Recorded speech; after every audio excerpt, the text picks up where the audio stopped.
The ETL is an amazing opportunity for me because I think there's a lot of classes that can benefit me for my future career. If somebody would have told me that we would have 300 kids a day coming through this space when we created it a year and a half ago, I would have laughed. But we're up to 317 kids coming through here right now for third try every day. That's significant. We are at the Whitehall Regional Emerging Technology Lab here in Whitehall, Wisconsin.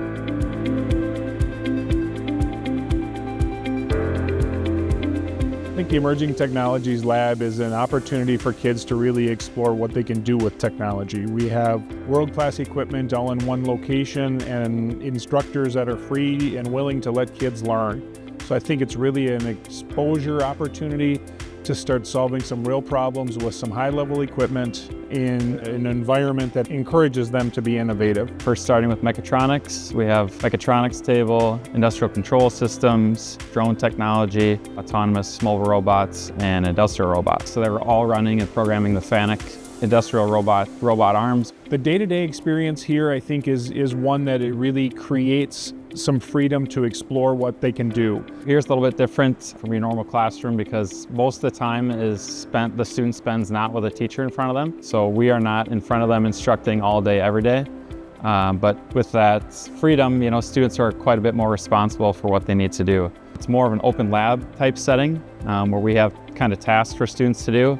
When we say class period, we have multiple classes going on at the same time. So we could have students taking 7 different classes at one class period. All of our 7th and 8th graders are here during the course of the day. That's huge. So we really want kids here. We want them to engage with the technology. We want them to start thinking about what they can solve for real problems, which of course requires them to identify some real problems. Courses are customized based on what they might be interested in. A good example is the intro to the tech lab class or the intro to the ETL. So the ETL class is basically like, it's if you're new to all this, it just puts you through every single thing in the building. It'll go robotics, it'll go the laser engraver, it'll go SolidWorks, it'll go mechatronics. You'll work with the switches and electricity, you'll work with multimeters, you'll learn all about all the stuff in this place. There's literally an exposure to everything that's in here. And then kids can pick and choose what pieces they might want to specialize in. I love it out here because the learning style is, it's a lot of hands-on, which is, you don't get in the classroom that often. So that's what I really appreciate. A lot of the stuff out here is really interesting, really new, really current, and this is something you're not going to get anywhere else. We have the opportunity for dual credits. We have partnerships with Western Technical College, with UW Stout. So we have those traditional models. We have SACA in our programs mostly used as a summative assessment for our Industry 4.0 courses. So Intro to Mechatronics, Industrial Controls, and Industrial Robotic Systems. But now with the new Automation Leadership degree with UW Stout, we have been leaning more into the micro-credentials. So where students are focusing on a specific topic like electrical control systems or robot systems, where it's really honing in on certain skills, and then they're taking the assessment after that. One of the best things about students when they leave with a certification in their hand is the direct connect to UW Stout, their Automation Leadership degree. So SACA certification will allow me to gain college credits through here for free.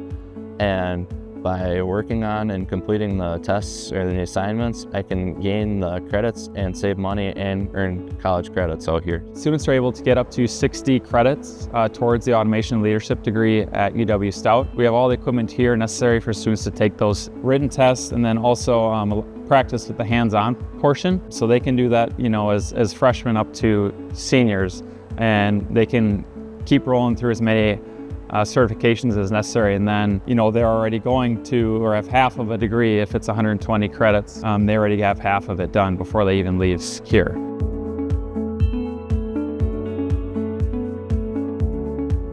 I think the start of innovation for us really started with our partnership with the folks at Ashley and the Wanek family. We saw, I think early on, this is back almost 10 years now, if not longer, that we were no longer going to meet the needs of our regional employers. We're fortunate in that we have literally one of the world's bigger companies in our backyard, so to speak. That opportunity to really see what was possible for kids has led us down this path. So we started with a lot of conversations.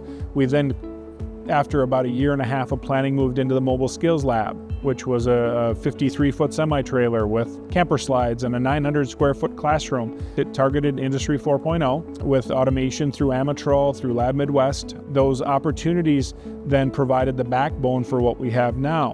When we laid that space out and we were really building the programming that went with it, we hoped that within 5 to 6 years we would outgrow it. And after year 5, we had. At that point, we had an opportunity to secure this space. So from a transition perspective, that space is the easy part. Ron Wanek will tell you all the time, it's easy to buy equipment. It's hard to do things with it and make it work. Our relationship with the Wanek family, with Ashley, is much more in depth. I think it's much more about meaningful conversations about what we need to do, and then we work together to figure out what that is and how do we then accomplish it. Detail is a great place because it's really, self-driven. It definitely gave me like a different mindset on how to learn things, more trial and error rather than just like, I can't do this, I need help, I'm gonna give up. It's more like, I can figure this out on my own.